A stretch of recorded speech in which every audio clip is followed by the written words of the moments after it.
ગીર સોમનાથના કોડીનારમાં સ્થાનિક સ્વરાજ્યની ચૂંટણીના ગરમાવા વચ્ચે મોટા સમાચાર સામે આવ્યા છે।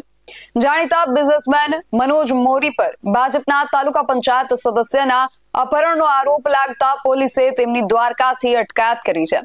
મનોજ મોરી વડનગર બેઠક પર કોંગ્રેસના ઉમેદવાર એવા પોતાના શાળાના પ્રચાર માટે આવ્યા હોવાનું મનાય છે। હાલ કોડીનાર પોલીસ મથક બહાર મોટી સંખ્યામાં કોંગ્રેસ કાર્યકરો ઉમટી પડતા સમગ્ર વિસ્તાર પોલીસ છાવણીમાં ફેરવાઈ ગયો છે। પૂછપરછ બાદ મનોજ મોરીની ધરપકડ થશે કે તેમને મુક્ત કરાશે તેના પર હવે સૌની મીટ મંડાયેલી છે। BSI ટીવી ન્યૂઝ સાથે ઉષા મેરાવડા, ગીર સોમનાથ। હું દક્ષાબેન મનોજભાઈ મોરી, મારા ઘરવાળા કાલે સમૂહ લગ્નમાં આવ્યા હતા ને અહીંયાથી નીકળ્યા તો 9 વાગે એની દ્વારકા એસપીએ ધરપકડ કરેલી છે। તો અમને કોઈ પણ વસ્તુની ખબર નથી કે કાંઈ પણ એનો ગુનો નથી, તો કેવી રીતે ધરપકડ કરી છે, એની શું કામ ધરપકડ કરી છે? અને અમને કોઈ કોન્ટેક જ નથી, એનો નંબર ફોન પણ લાગતો નથી અને એનો કોઈ કોન્ટેક જ નથી। મારા ઘરવાળાને કંઈ પણ થશે તો એ દ્વારકા એસપી અને પોલીસ ટીમનું એના ઉપર જ ગુનો આવશે અને અમને શંકા છે કે આ બધું દીનુ બોઘા સોલંકીએ જ કરાવેલું છે। અમે કોડીનાર તાલુકાના સ્થાનિક સ્વરાજની ચૂંટણી પૂર્ણ થઈ ત્યારબાદ અમે જે છૂટાયેલા સદસ્યો છે એ દ્વારકાધીશની માનતા માની હતી તેના દર્શન અર્થે અમે 2 દિવસ પહેલાં આવેલા। અમે એક દ્વારકાધીશ હોટલમાં રાત્રે રોકાણ કર્યું હતું।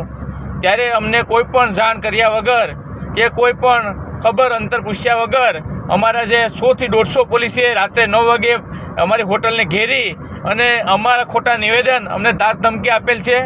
ખોટી રીતના અમને હેરાન પરેશાન કરેલ છે। અમારી મહિલાઓ છે, અમારી પત્નીઓ છે, એને પણ ખોટી રીતના ધાક ધમકી આપી અને નિવેદન લખાવેલ છે। અને અમે જે છે એ દર્શન કરવા માટે આવ્યા છે, અમે કોઈ લૂંટફાટ કે ચોરી કરવા આવ્યા નથી। અને અમારા જે કોંગ્રેસના જે સભ્યો છે એને ધાક ધમકી દબાવી અને પોલીસ સ્ટેશને લઈ જવામાં આવ્યા હતા ને અમારે પાસે નિવેદન લખાવવામાં આવ્યું હતું। અમે બીજું વસ્તુ કહેવા માગું છું કે અમારા જે મનોજભાઈ મોરી ઉદ્યોગપતિ દાનવીર તરીકે ઓળખાય છે અને એક સજ્જન માણસની સાપ તરીકે એની આખા ગુજરાતમાં તેને ઓળખાણ પેદા થઈ છે। ત્યારે એવા માણસને પણ ખોટી રીતના કાલે રાત્રે 9 વાગે દ્વારકા એસપી દ્વારા અને પોલીસ દ્વારા એનો જે છે એરેસ્ટ કરી અને તેને પણ ખોટા કેસમાં સંડોવવા માટેના પ્રયાસ કરવામાં આવ્યા છે।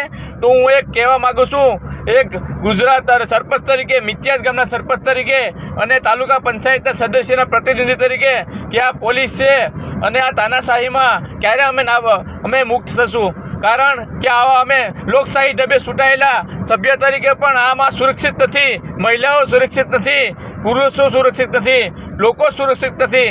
તો ત્યારે અમે પોલીસ તંત્રને કહેવા માગું છું કે આવા ખોટા કેસમાં ફસાવવા માટેના તમે જે પડદા પાછળ કામ કરી રહ્યા છે તેનું જે બંધ કરો અને લોકોને સ્વતંત્રતાથી જીવવા દો, એવી મારી લાગણી અને માગણી છે।